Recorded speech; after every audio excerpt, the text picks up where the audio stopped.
Good evening, everyone, and welcome to tonight's program of the Commonwealth Club Silicon Valley, brought to you from the Mexican Heritage Plaza in San Jose. My name is Gloria Duffy, President and CEO of the Commonwealth Club of California, and your chair for this evening's discussion on immigration policies and concerns. Now I would like to welcome our co-sponsor, Marcela Davidson Aviles, President and CEO of the Mexican Heritage Plaza. Thank you, Gloria. My name is Marcela Davison Aviles, and I'm President and CEO of the Mexican Heritage Plaza. Tonight, we bring you a program to discuss legislative efforts on the issue of immigration. With immigration issues saturating the airwaves and newspaper headlines, our legislators are debating comprehensive immigration reform that could change the landscape with respect to immigration. Tonight we're going to be discussing what the current prospects are for the President's proposed guest worker plan and discussing how these measures affect undocumented workers here in this state and elsewhere in the nation. Our panelists will be examining these complicated issues, and it is my pleasure tonight to introduce them to you. Tonight's panelists are Mr. Richard Hobbs, Karen Hanreddy, and Congressman Mike Honda. Richard Hobbs is a longtime advocate of human, civil, and immigrants' rights and serves as director of the Office of Human Relations for Santa Clara County. Prior to his current position, Richard was director of citizenship and immigrant programs, where he oversaw and managed the county's citizenship and immigrant programs. He is a member of the Board of Trustees for the San Jose Evergreen Community College District, has also worked as an ESL instructor, immigration attorney, and program manager at Catholic Charities. Richard is also a founding member of the International Network of Economics, Social, and Cultural Rights, and serves as the executive director of the nonprofit organization Human Agenda. Also joining us this evening is Karen Hanreddy, former communications director for the California Republican Party. Karen is one of the most visible faces in the state Republican Party and has worked closely with Governor Schwarzenegger's office and other party leaders to advance government reform and create fiscal responsibility.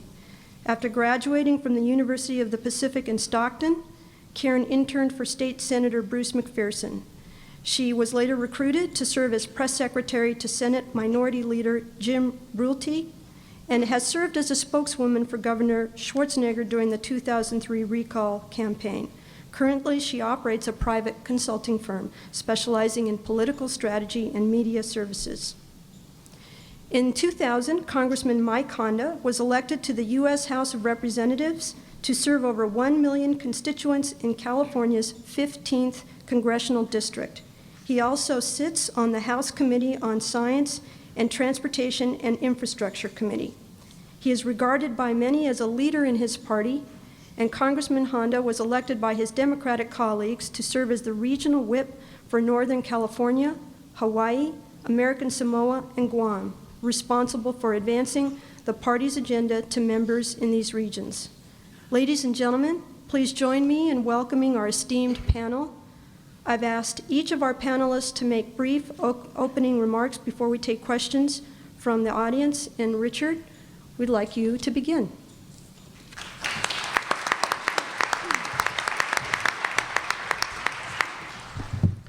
Good evening.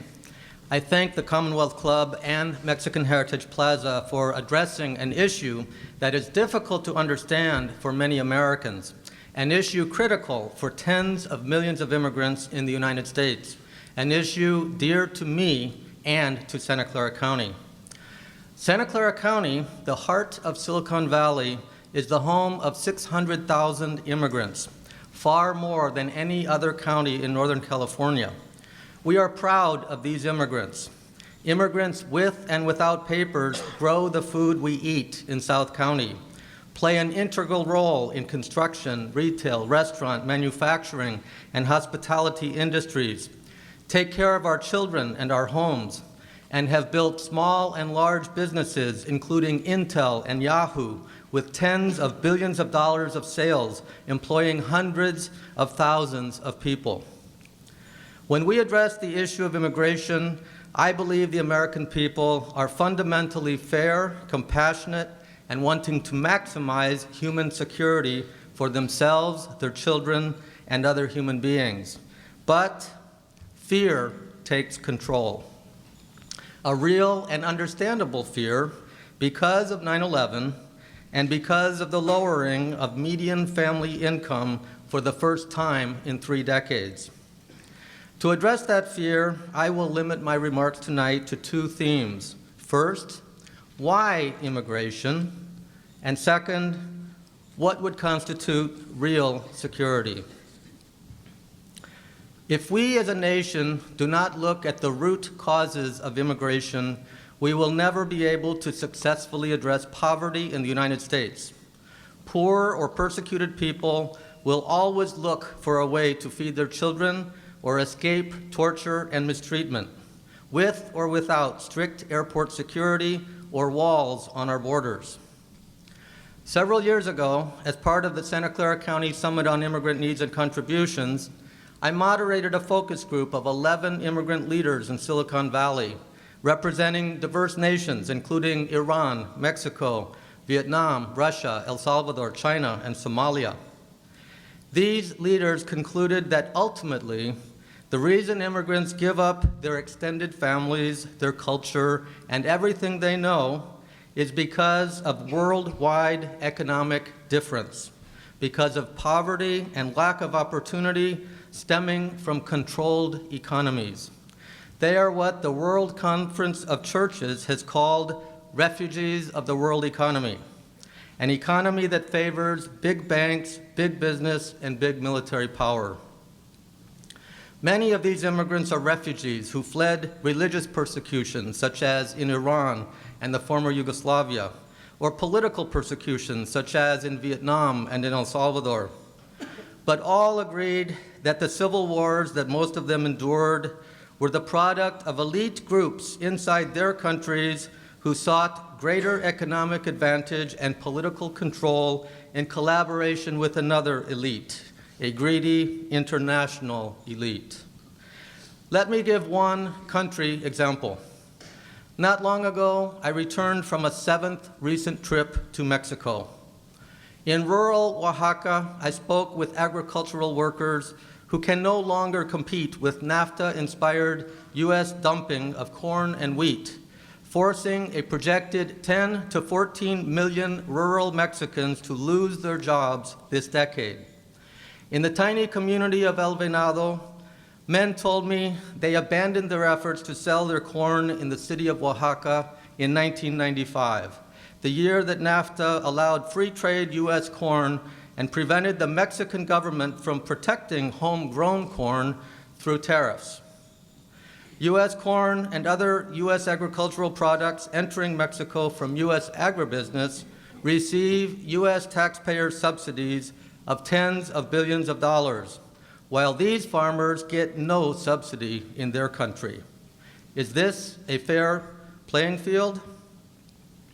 If you are one of these millions of farmers in Mexico, and the $3 to $4 a day you made before suddenly evaporates, wouldn't you do something to feed your children? In Michoacan, I visited artisans who can no longer compete with Chinese replicas sold at half the cost. It is estimated that 8 million Mexican artisans are unemployed as a result of the displacement of their products by Chinese and other international counterparts. Where do these artisans go to get a job or even get basic income? There is no safety net in Mexico. Similarly, in Monterrey, Mexico City, and the border maquilas, millions more have lost their jobs as U.S. multinational corporations move from Mexico, where the hourly cost of business is $2.82 an hour, to China, where the hourly cost of doing business is 71 cents. Walk in their shoes. Where will these people find work when the Mexican government cannot protect their jobs under NAFTA and the WTO. Let us stop blaming these immigrants. Regardless of party affiliation, let's dedicate our great nation to an international war on poverty, to a world where living wages, health care, education, decent housing, and food are available for all. Only this strategy will provide peace and stability, promote voluntary as opposed to involuntary migration to the U.S., and stabilize our security as a nation. Security is a big word. The U.S. is safest when viewed favorably by others, and it is viewed most favorably when working to meet the human needs of local populations, not in exploiting the world's resources or controlling governments. The amount of money invested in border security has tripled in the last 10 years. The U.S. has spent over $25 billion, and yet, do we feel 3 times as safe? I don't think so. Now let's look at 4 aspects of the Sensenbrenner bill approved in the House of Representatives last December and the Specter markup introduced in the Senate in March 2006 to see if they add to the security of the average U.S. resident. First, they both essentially avoid a path to permanent residency for 12 million undocumented immigrants in the United States, who are mostly engaged in low-skill, low-paid jobs that U.S. citizens don't want. Neither proposal provides sufficient incentive for the overwhelming majority of unauthorized workers in the U.S. to step forward. Without a real incentive to come forward, such as permanent residency, the undocumented will stay underground and continue to be fertile victims of exploitation. Does this creation of a permanent, unknown underclass enhance our national or personal security? I don't think so. We need a legalization program such as the McCain-Kennedy proposal if undocumented immigrants are going to step out of the shadow, be fingerprinted, have their backgrounds checked, be interviewed, and be known to the government forever. A second proposal of both House and Senate proposals is to criminalize unlawful presence, making it an aggravated felony. Does the United States really want to engage in the criminalization, incarceration, and deportation of 12 million undocumented immigrants, including millions of families that have over 3 million U.S.-born kids? The amount of fear, panic, and response to such an action would be a disaster, not only in terms of human and international relations, but it would traumatize and stigmatize the 3 million U.S. citizen children whose human security would vanish as their parents vanish. A third proposal of the House and Senate would be to expand the definition of alien smuggling to include assistance to undocumented persons. The net impact of such a proposal would be for medical doctors to violate the Hippocratic Oath, for domestic violence providers to turn away victims of domestic violence, and for human traffickers to tighten control on their victims. Finally, the Sensenbrenner bill proposes construction of 700 more miles of wall along the U.S.-Mexico border at a cost of $2.2 billion. What would be more important investment in our security, a $2.2 billion wall or the investment of $2.2 billion in jobs in Mexico to build schools and clinics in rural areas and staff these schools and clinics? In conclusion, what principles should we adopt as the basis of federal immigration policy? Acceptance of other countries' right to self-determination. Recognition of the critical contribution of hardworking immigrants with or without papers. Policies that allow for family reunification and family integration into U.S. society, including a safety net for families when they cannot find work through no fault of their own. Protection of civil liberties and the rights of immigrants without discrimination. Protection of the rights of workers to prevent exploitation. Targeting terrorists rather than immigrants. a worldwide war on poverty to meet the basic human needs of all, undermining the need for both immigration and a worldwide war on terrorism. Thank you.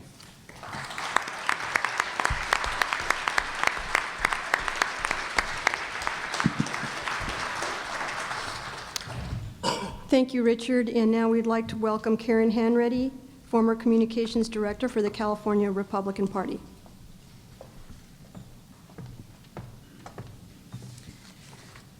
Well, first I have to say that it's really an honor to be with you.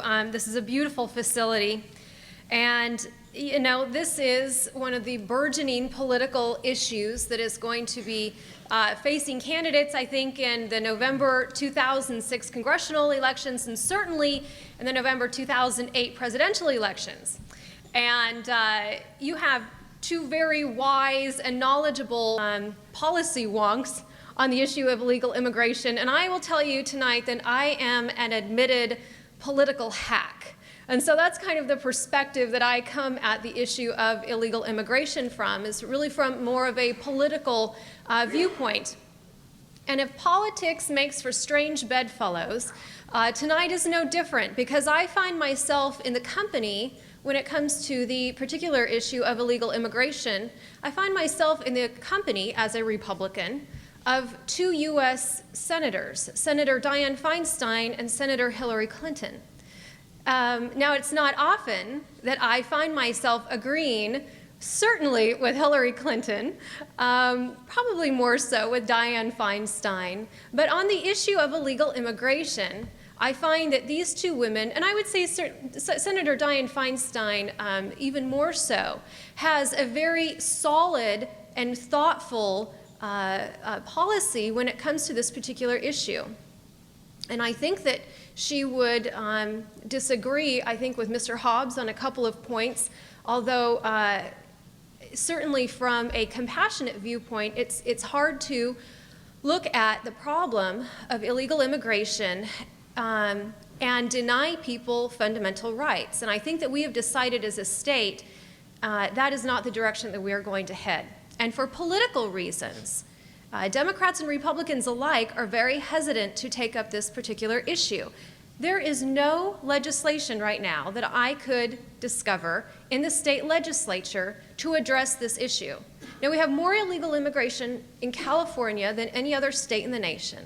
We deal with this issue. Dianne Feinstein says that we cannot continue to sustain what she says is the burden of illegal immigration on our economy, our healthcare, our schools, transportation, and our infrastructure.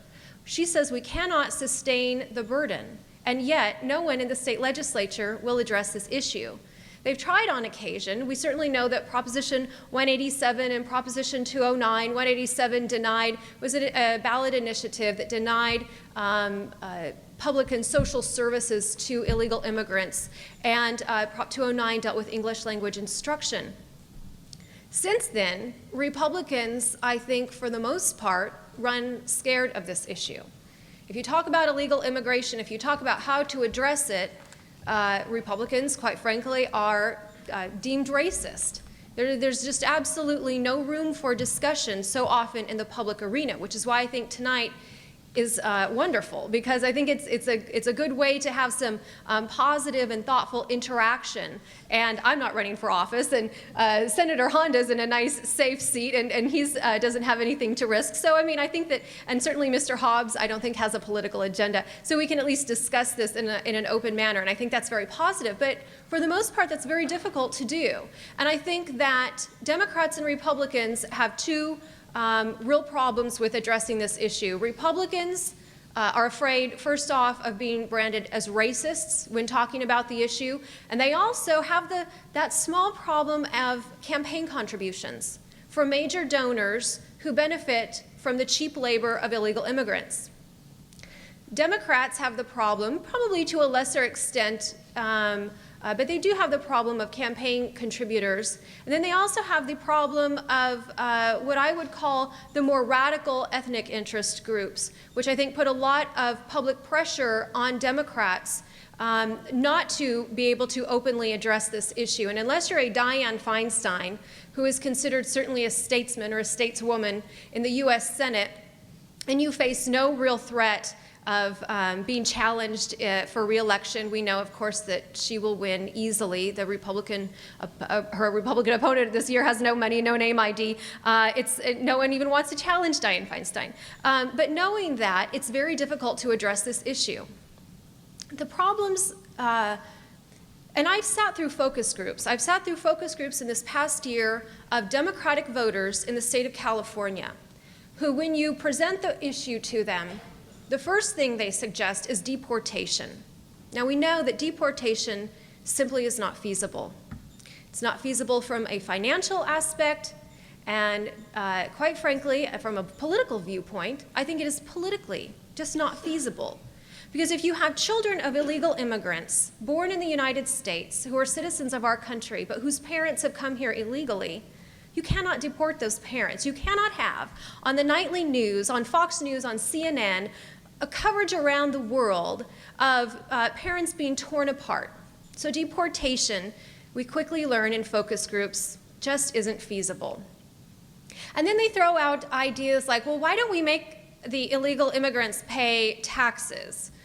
Well, as you further the conversation, in fact, we know that illegal immigrants are paying some form of taxes, but you can't. I mean, what are you going to do? How do you send them a tax form to fill out? They're not, obviously, that is not the case. And so what it turns into is a very hot button issue where people have very strong feelings. We know that Republicans have strong feelings, but Democrats have strong feelings as well. Democrat voters throughout the state of California, moderate voters, which are the majority of voters in California, have very strong feelings about this particular issue because they feel that their schools are overcrowded, and their schools are overcrowded because of illegal immigration, or their hospital emergency rooms are overcrowded because of illegal immigration. You may agree or disagree that that is the cause of overcrowding on our infrastructure and our resources, but that is the public perception. And so how do we deal with that public perception? I would argue that the policy is very difficult to conclude upon. The language, finding the right language is the easy part. Developing the policy is the difficult part. Developing policy in an election year is even more difficult. But I think that the first step has to be prevention. And I believe that we cannot have an open border policy in the United States because I do not believe we can sustain it economically. I think that we must find ways to prevent it and then come to some sort of terms on how we are going to deal with people in our country currently who are here illegally, if deportation is off the table, if amnesty is off the table, because no one likes either word. No one likes the word amnesty. No one likes the word deportation. Then we have to come to a reasonable conclusion, and I don't think we'll come to that conclusion tonight, unfortunately. What do we do with about 2 million illegal immigrants just in the state of California? So we have to have prevention. I think protection must enter into our discussion. We must protect Californians first. We must protect immigrants who have come here legally. We must protect their rights. We must protect US-born citizens in California. We must protect our children who are in schools. We must protect our citizens who are trying to take advantage of a healthcare system that is often overcrowded. And we must demand accountability. And I think accountability must be demanded on two fronts. First off, it must be demanded from employers who employ illegal immigration. I think we must have stricter sanctions on them. But I also think that we must demand accountability from the Mexican government. Because we know that there are rural communities in Mexico where men are almost non-existent, where mothers and children do not have husbands and fathers, because men are fleeing from Mexico to the United States, risking their lives so that they can earn money to send back home. And that is absolutely inhumane. And we approach it, I think, from one side of the border only. And I think that we need to look at this issue from the other side of the border. And we can talk about how much money we pour into the Mexican economy. And I'm sorry I don't have those numbers. I actually wish I did. And maybe Mr. Hobbs or Mr. Honda have some numbers on how much money the United States sends to Mexico.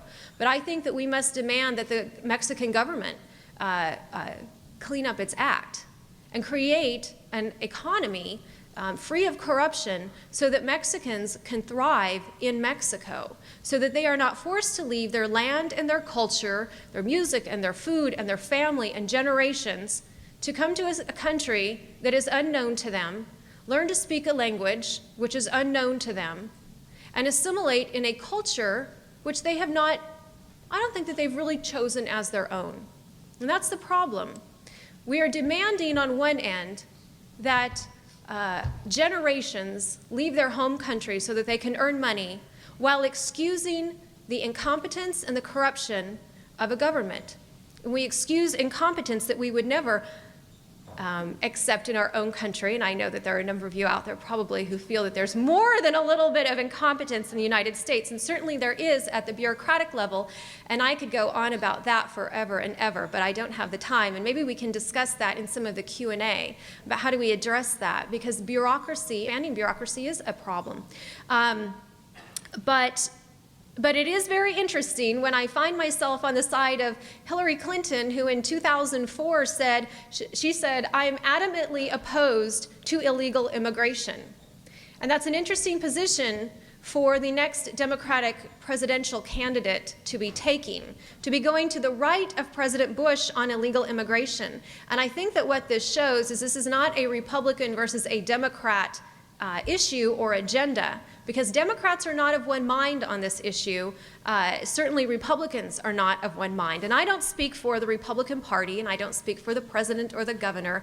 I simply speak as a Republican woman who sides with Dianne Feinstein and Hillary Clinton on a very important issue, which I think is a brewing political storm that is about to explode, if not in 2006, certainly in 2008. So I don't know that I'll have a lot of solutions for you tonight, but I think that this is a first and important step in addressing a significant issue which is costing our country billions of dollars, which is costing the country of Mexico billions of dollars, and which does not have any easy solutions, but has a lot of very simple political rhetoric. So thank you.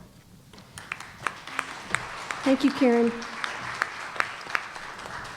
And now we'd like to welcome Congressman Mike Honda.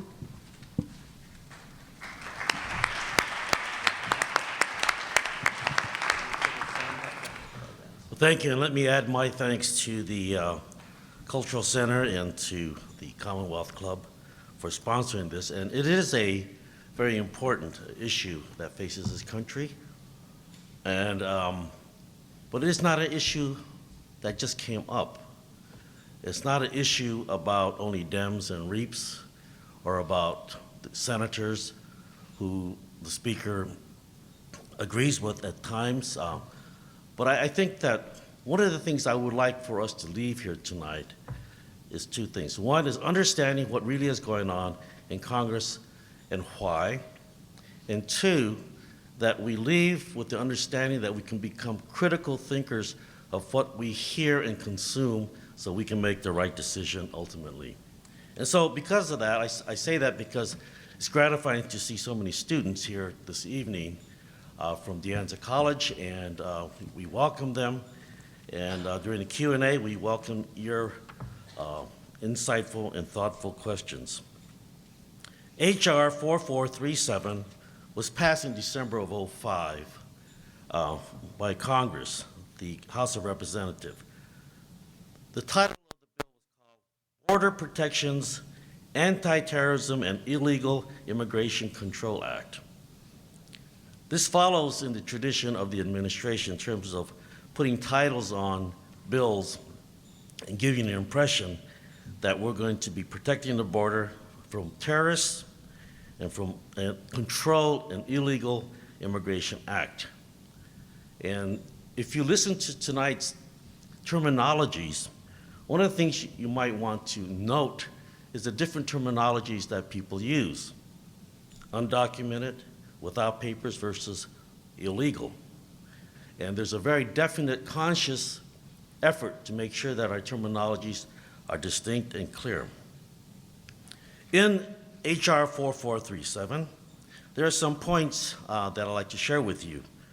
And these are points that come out very glaringly, and for the most part, in terms of partisan, many of the Democrats, in fact, almost all of them, had voted against it, and about 18 or 19 Republicans had voted against it. There was a term in the bill called illegal presence, and what they did with the bill, they moved immigration violations from a civil law to criminal law. And when you do that, and they said in the wording that if you are here illegally, that you are guilty of a felony punishable by 1 year in jail.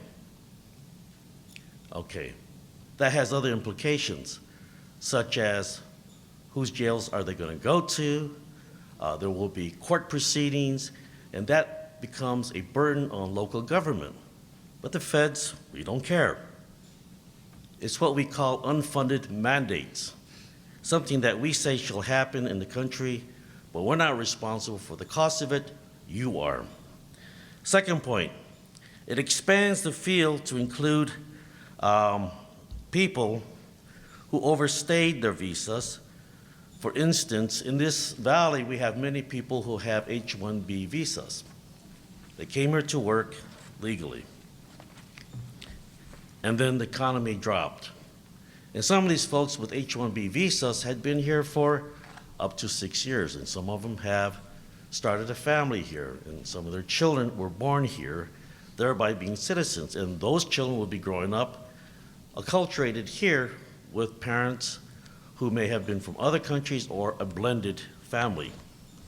Reality. So the choice of that family, do I go back to the country of my origin, or do I try to stay here and find a job and take a lower paying job because my child is important to me? So and this person, if he or she overstays their H-1B visas, becomes a criminal, not a person who overstayed their visas as an immigrant.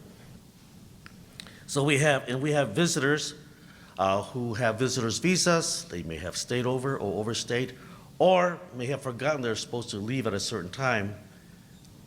Logically, they have forgotten. Or people with green cards, then they become criminals. And then they become subject to our criminal justice system that we pay for, not the feds. So we're taxing our criminal justice system, since these folks would have a right to legal counsel, and once they're incarcerated, they may be incarcerated in an overcrowded jail, but they have a right to a speedy trial, hopefully. The other point in the bill says it expands the definition of human smuggling to include assisting anyone without lawful status to reside or remain in the U.S., and to impose mandatory minimum sentence of 3 to 30 years, depending on the smuggling or harboring offense. So think about that for a second.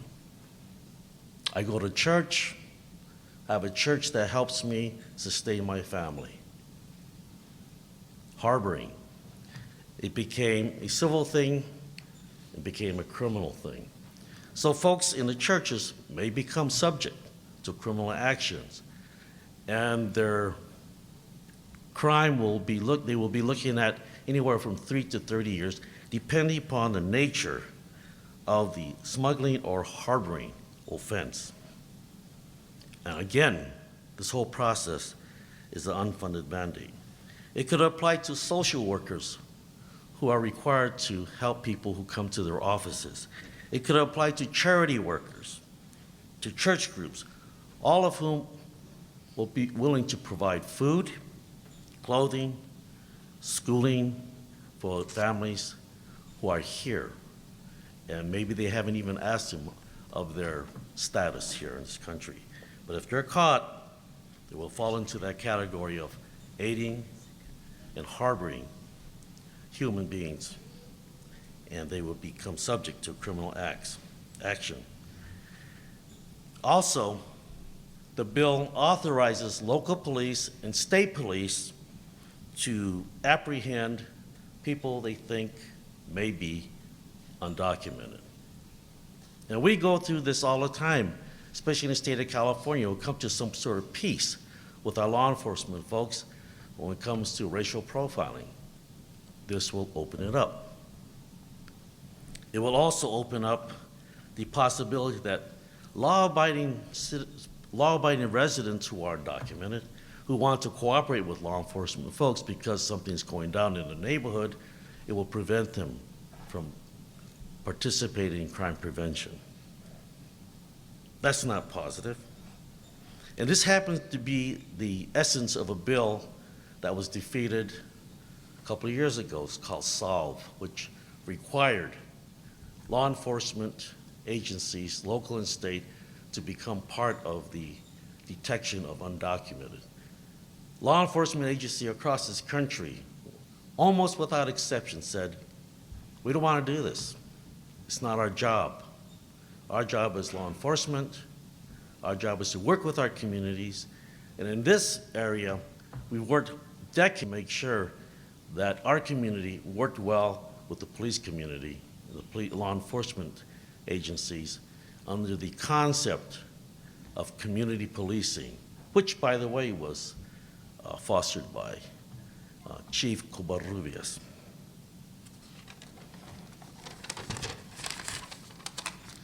The other piece in the bill that was eliminated was called a diversity visa program. Now, the diversity visa program was a program that allowed 50,000 applicants that were from underrepresented countries, including poverty-stricken countries like the countries in Africa. And there would be 50,000 folks from those kinds of countries that could be chosen to enter into this country legally. That's eliminated. That's eliminated. Diversity visa program. So HR 4437 changes the complexion of immigration enforcement, and criminal law. On the Senate side, as it was said, it's on the Senate, it was said that the Senate is requiring a wall or a fence to be built around this country. I read it as the perimeter of this country, but 700 miles is still a lot of fence. And it's supposed to keep the flow of people from one place to another, and it's supposed to keep them from immigrating across our borders. Historically, other countries and other societies have built fences too. One is called the Great China Wall. Didn't keep folks out. Another one was Berlin Wall, a division of ideologies, and we knew that that wall, when it came down, showed the difference between one society and another based upon ideology that was created by a wall. The other thing that the Senate has done, and they're talking about it, was to eliminate or limit, get this, eliminate or limit judicial review. Judicial review for these folks or asylees. This country was based upon 3 branches of government and the guarantee of judicial review and representation. There is no right of appeal with this addition on the Senate side. There's also talking about adding to this bill indefinite detention of foreign-born. And they also are talking about revoking the rights of citizenship of those who are born here. U.S. naturalized citizens, people who are born here, whether they're from undocumented parents or not, our Constitution says if you're born here, you're granted all rights and privileges of a natural-born citizen. So it takes a lot of work to look at these things, and we have information that can compare side by side of the different kinds of bills that are coming up in Congress.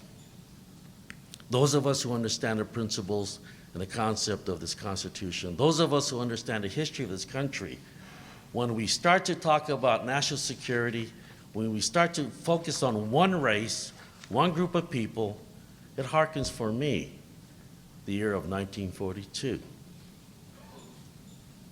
where individuals that looked like me who were, and it was 120,000 folks, 2/3 were natural-born citizens, were deemed enemy aliens. They got around the word citizenship, and they were incarcerated without due process. We said that would never happen again. Beware, America. Beware. Because in a democracy, even a democracy can make a mistake and pass a bad law. Thank you.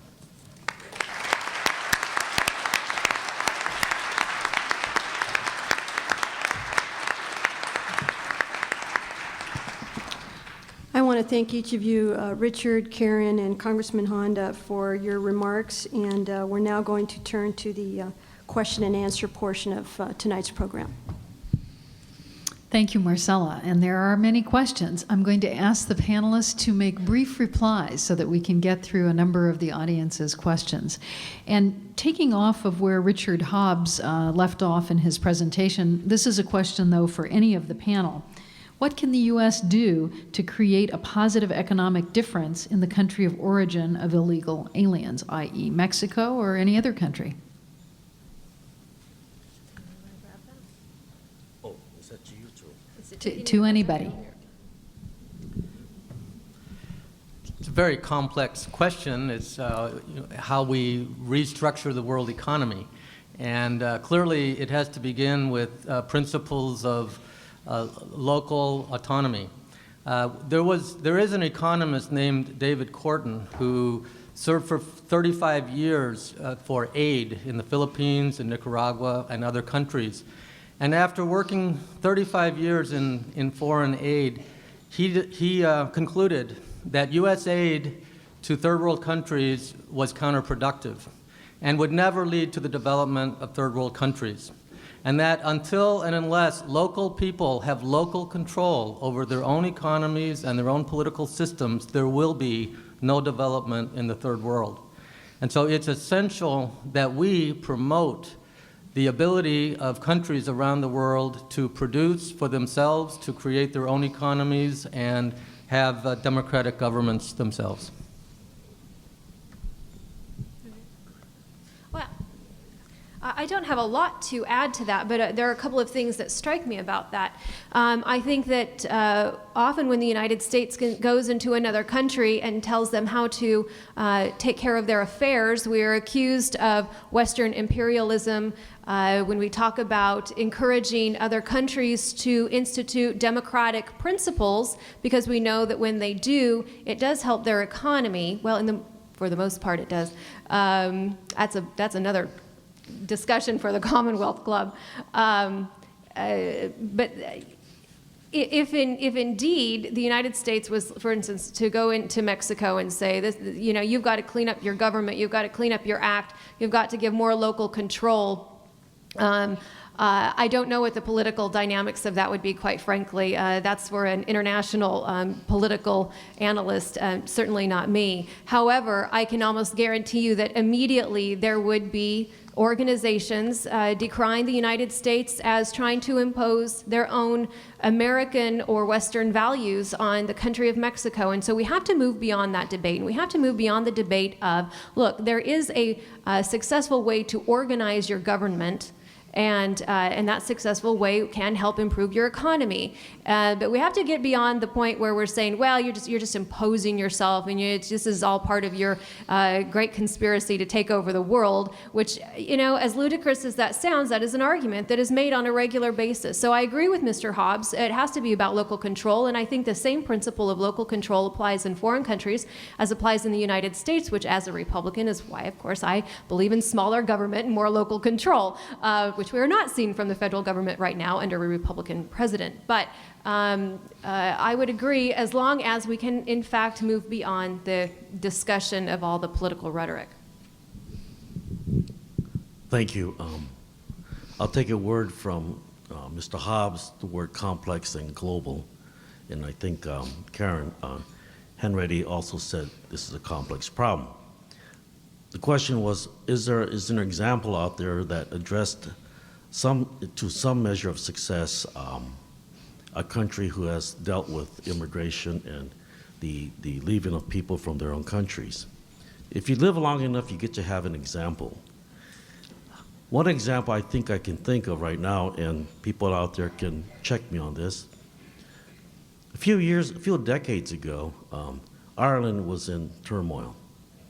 There was battling between Protestant Catholics. There's a history behind that. It's complex. There was a famine and the economy was terrible. There's a history behind that, and it's complex. And all those things are going on in the context of that country. People were leaving Ireland. In fact, I believe in 1984 when President Reagan signed the amnesty bill, one of the largest groups of undocumented folks in this country were from Ireland. People in this area we had folks here from Ireland, and there was a desire to see something happen for Ireland. And I know that our ex-mayors were from Ireland, and they looked at how do we share our economic understanding, how do we share some of the things that we do here with another country. So they invested. Companies that are prominent here went to Ireland, established businesses there, and created jobs. Europe said, we have to invest too because we have the immigrants coming to our country, and we don't want that to happen, continue. I believe it was Spain and France. They invested in Ireland. And with the settling of some of the internal conflicts, and then our sharing some of our understanding and some of our activities in terms of fabrics and things like that, companies that we have here, they were able to settle down and sustain themselves in ways that it stopped the flow of folks who want to flee a situation that was not healthy for them or their families. I suspect that that's the same thing that's happening in the countries right next to our borders. And I believe that they are struggling with their own economic and political situations there. But as it was mentioned before, when we have policies like NAFTA and we don't execute them properly, and we get rid of our surplus corn to a country whose campesinos use as corn as their cash crop and displace it and supplant that, what are they to do? They're going to move someplace where they're going to find work so they can sustain their families. So we have to be playing smart also when we create policies that's global in nature and economic in its impact.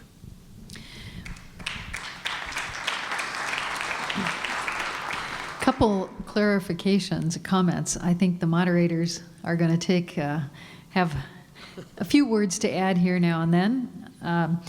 One important factor to keep in mind is I believe the southern border of the U.S. illegal immigration, a considerable portion does not come from Mexico. It's basically re-immigration from Central and South America. So this is a growing trend. We're not just talking about Mexico.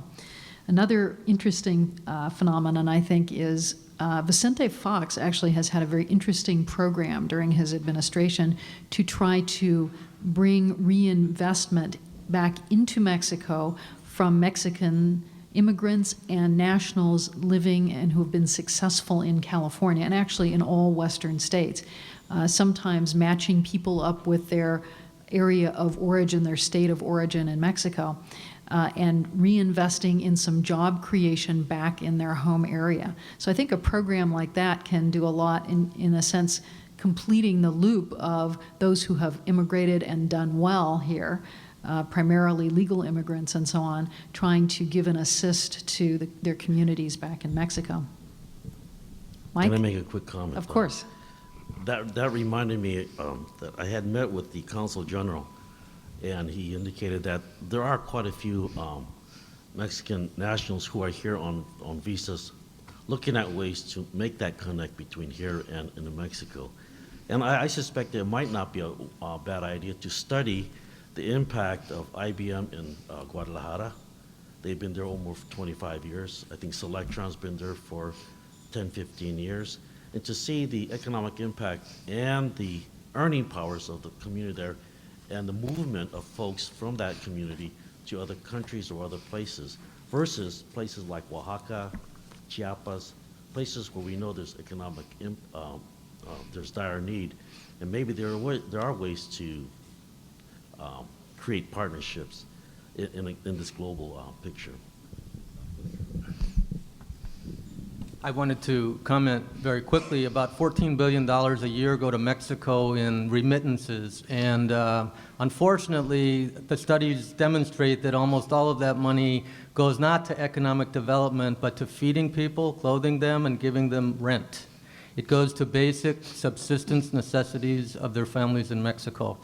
Last May, I spoke at the Binational Migrant Forum in Morelia, Michoacan, and there was a demonstration by the national leadership of the 3x1 program, which I think is what you're referring to, where the Mexican government, the local municipio gives $1, the state $1, and the federal government $1 if the Mexican migrant living in the United States gives $1. So $1 yields $4.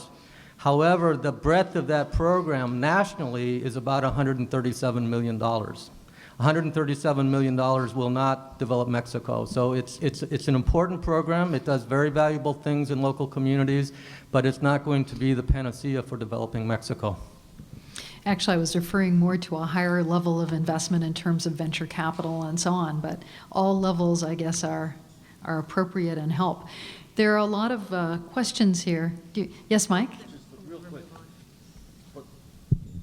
But that activity that Mr. Hobbs describes speaks to the character of the communities here, that they believe in helping each other, they haven't forgotten, and they are reinvesting back into their own country. So when we talk about border issues and criminalizing people, it's as if they had no character. It's as if they had no other options to be here except to create terrorism and negative behavior, and it's not true.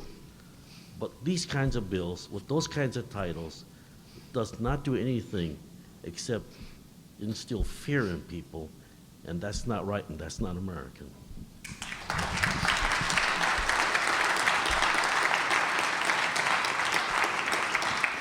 I should point out that Mike Honda served as a Peace Corps volunteer and has a lot of background in this area. There are a lot of questions about certain elements of the immigrant population. I'm going to read one that represents quite a few other questions. Thousands of criminals have entered our country to commit violent crimes against Americans. How is the government going to address this issue of who gets amnesty when they don't know who is here now? Will murderers and drug cartel members get amnesty? Anybody want to address that one? Well, I think our representative from D.C. should address that. Thank you. No, I don't mind. Pew had just did a study of those who were caught at the border, and they broke it down by country of origin. And I don't think that the numbers that was expressed reached that high of a number. And so I think that when we create this picture on our heads that there's hordes of folks coming through the border, it reminds me of the yellow journalism that went on in the 1910s, the 20s, the 30s, when they talked about Asian presence in this yellow peril, and the Asians going to take over, and you know they're not Americans, they can never be Americans, they're pagans. All I'm want to instill in folks is the idea that we have to be careful to not allow fear to grip us so that we can't think straight. And fear drives us to do really silly things, and that we have to hold our water and act like Americans and stick by the principles of the Constitution and do it by the numbers. That's why people come here. That's why our soldiers put their lives on the line, not so much for the government as much as for the Constitution and the people of this country. Here, I'll just rattle off a couple numbers, and I'll be very brief. This is according to a press release put out from Dianne Feinstein on February 12, 2004. In a press release, she says, the state of California Department of Corrections has 161,785 inmates as of December 31st, 2003. Of that number, 18,174 inmates have an Immigration and Customs Enforcement hold on them, given their status as non-citizens, and 309,059 more have a hold placed on them by Immigration and Customs Enforcement because they are potentially non-citizens. That is nearly 15% of California's Department of Corrections population.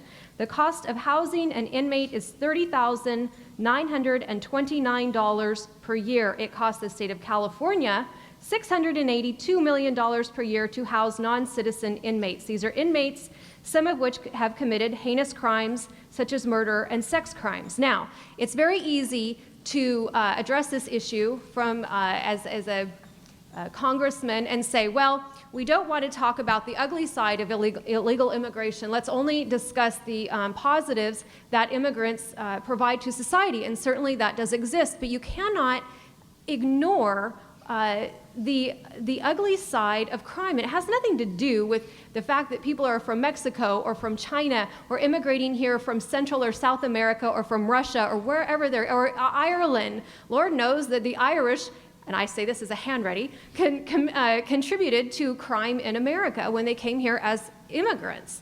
You have to address this issue, and it simply cannot be swept under the carpet and said, well, I know, but immigrants are so wonderful and they provide so much to our community. You have to address this issue, and how are we going to track people who are coming into our country illegally, and when we know that they are perhaps criminals from another country, what do we do with them, and how do we take care of the cost of putting people in prison in our own country, and quite frankly, the numbers that were rattled off earlier about the House resolution or the House bill last year about, well, all of a sudden it's a civil to a felony crime. Look, we're never going to put people in prison for being here illegally. Our prisons simply couldn't contain them, and I don't think it is happening on simply because churches are aiding and harboring illegal immigrants, because if that was the case, then you'd have to put every social worker from the state of California in jail, because the state of California, of course, provides services to illegal immigrants. And then of course, I guess by that definition, that would be aiding and harboring illegal immigrants. So again, I would agree, however, that it is ridiculous to have laws on the books that we know we are never going to enforce and we cannot afford to enforce. If we're concerned about the 15% of immigrants who are in jail, we have to remember, first of all, that California is a state where about 26% of the state is immigrant or non-citizen. So 15% is really not out of the realm of, it's not disproportional. Actually, I, as a citizen of this state, am very concerned about the other 85%, as well as the 15%, because these are persons that frequently do not have the opportunities that we need in the state of California and in this country. They are not eligible for CalWorks or welfare. They're not eligible for Medicaid or Medicare. Right now, according to Patrick O'Connell, who is a member of the Social Security Administration, in testimony he gave before the Ways and Means Committee, there are $420 billion in wages sitting in a fund in the Social Security Administration, wages as a result of non-matching Social Security numbers. These are primarily $420 billion of undocumented immigrants that they cannot access, even though they paid that money into that fund. I could talk about a few other studies. For example, the most prominent study demonstrates that over the lifetime of non-citizens, they pay $80,000 more than the U.S. citizen. I'll stop here.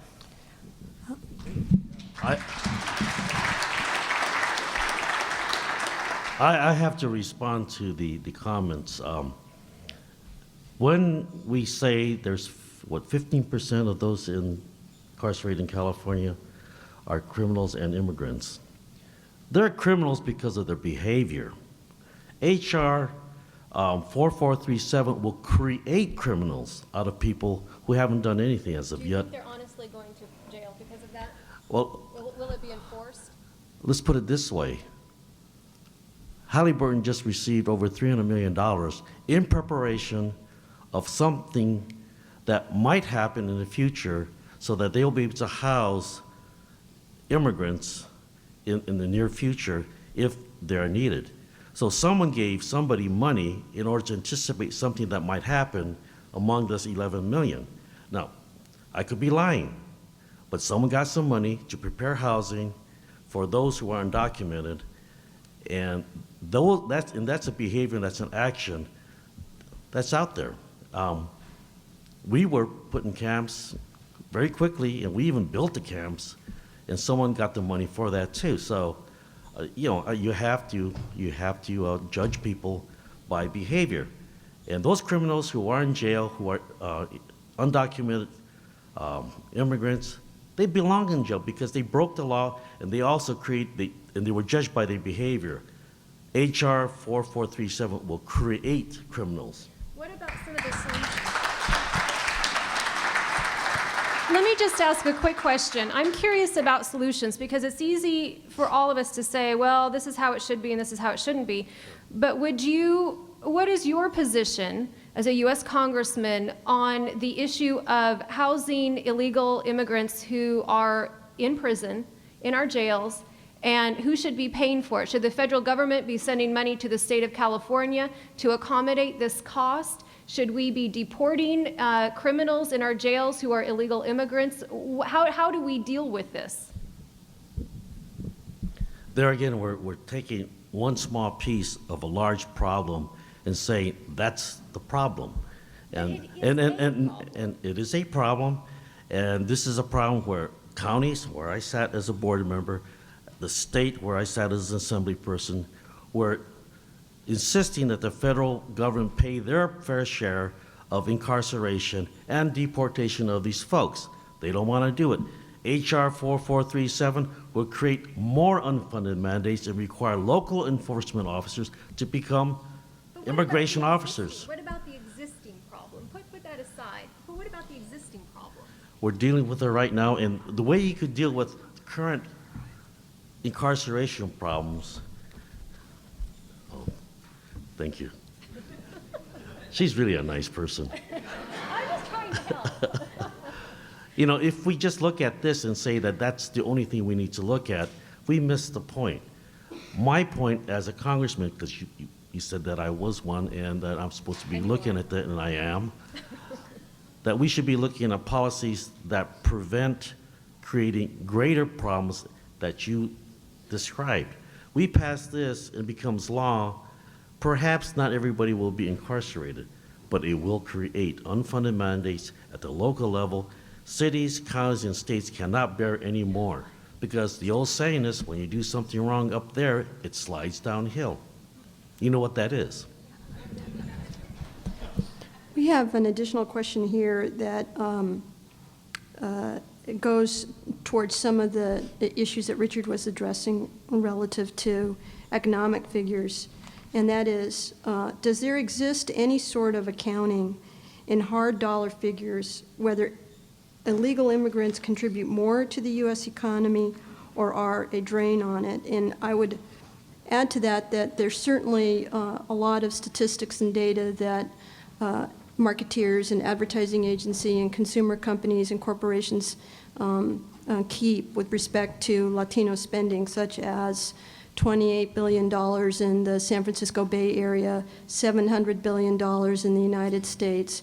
And so adding on to this question I have is, has anyone ever done a calculation of what would happen to our GNP if suddenly the economic contributions of Latinos were backed out, and has that type of an analysis been done? I think what you're asking, first you asked about undocumented, then you asked about Latinos, and that's two different propositions. But I will say a couple of things, and I want to reference back to Social Security. Think about it. 70% of immigrants who come to the United States come as adults. So the home countries have actually paid for their education, not a cost to the U.S. taxpayer. It has raised those persons, and they come to the United States ready and willing and able to work. The cost estimate for those 70% of $1.43 trillion of money saved because their education and raising was done in another country. Now, the average age of the immigrant is 28 years old. 80% of new immigrants are actually under the age of 45.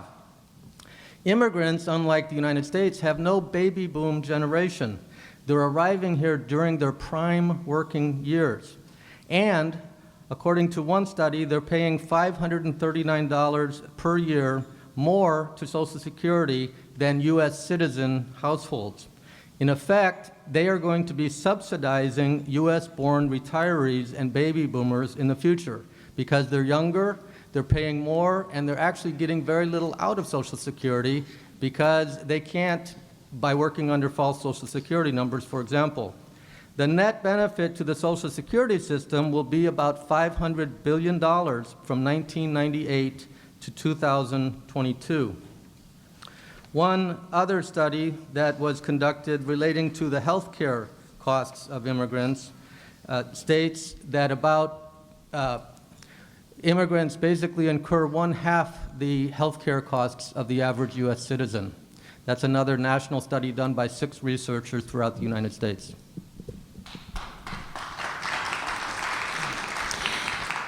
We are unfortunately getting close to the end of our program.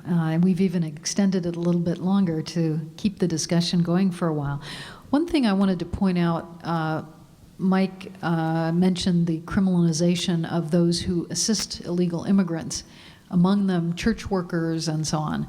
And there's obviously a major conflict going on at the moment between the Bush administration and the Catholic Church, with the Catholic Church taking a position to, for human rights reasons and other reasons, to not want to criminalize the illegal immigrants and not want to crack down to the same degree that this administration does. So that's worth noting. It's the first split in a way in would have been unified positions between the Bush administration and the Catholic Church on many issues like abortion rights and so on. Let me just pose one last question to the panel. There are various versions of legislation in Congress. Would each of you let us know, do you think there are any elements of value in the legislation pending in Congress? And where do you think it's going to come out? What would be your best guess? What kind of legislation is going to emerge from Congress in this round?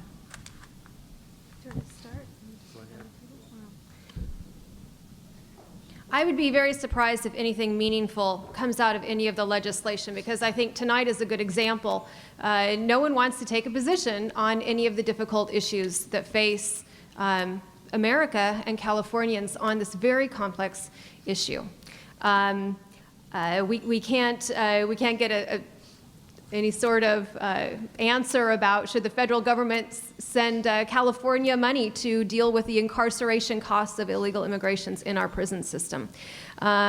We need to tackle these, I think, as individual issues. I hope that there is not one big bill, because when there are big bills that address complex issues, all sorts of things get shoved into them without enough public policy debate. I would rather see small bites at the apple on this particular issue so that there is a great deal of public debate. And I would agree with the congressman that too often fancy titles are put on legislation, I think, that are misleading to the public, both to Republicans and Democrats alike. And I think that probably, well, I don't think that there is going to be a guest worker bill, actually, because I think Republicans see it as amnesty. I think that there are Democrats who see it as amnesty. And I think that there are Democrats in Congress who support more of an open border policy. And I would be very surprised if anything meaningful comes out of Congress in 2006, because this is an election year.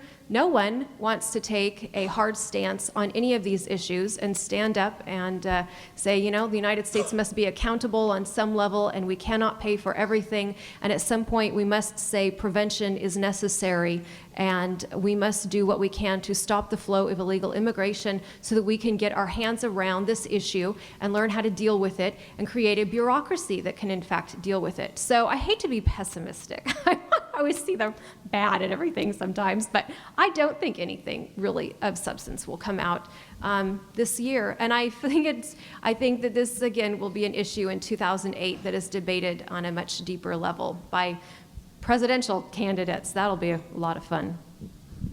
That'll be a change, too. Well, let me disagree respectfully, but hopefully that you're right on H.R. 4437, that it doesn't pass because it doesn't deserve to pass. But there are people in Congress, both in the Senate and Congress, who are willing to take a stand. Let's make one clarification. No one's talked about amnesty. Amnesty was something that President Reagan signed into law. And amnesty meant that those who are here without papers will be granted a stay and they can start their path towards legalization. Both sides of the aisle are talking about legal paths to legal path to citizenship. And the Democrats, and I'll get partisan, the Democrats are very staunch on a bill, along with McCain-Kennedy bill, that offers pathway to legalization for those who play by the rules. But there will be penalties to be paid along that path. And they will allow children who are born here to have the ability to keep, as the Constitution guarantees them, their citizenship. And those children who are born on the other side, who came with their parents because children go with their parents, that they would also be offered the ability to get a citizenship and at the same time an education, not to be penalized because they were children when they came over here. The McCain-Kennedy bill also speaks of the DREAM Act, where students will be offered a pathway not only to legalization but to education.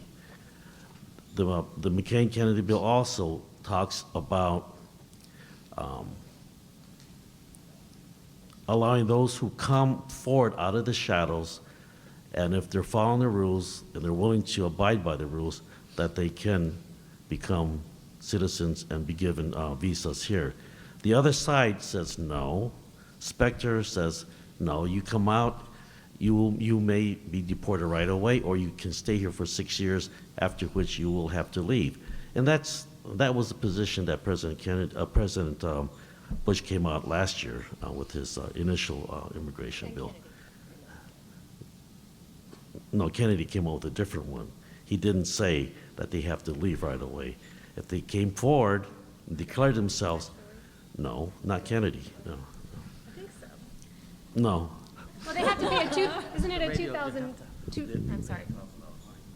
Is it a $1,000 fine or a $2,000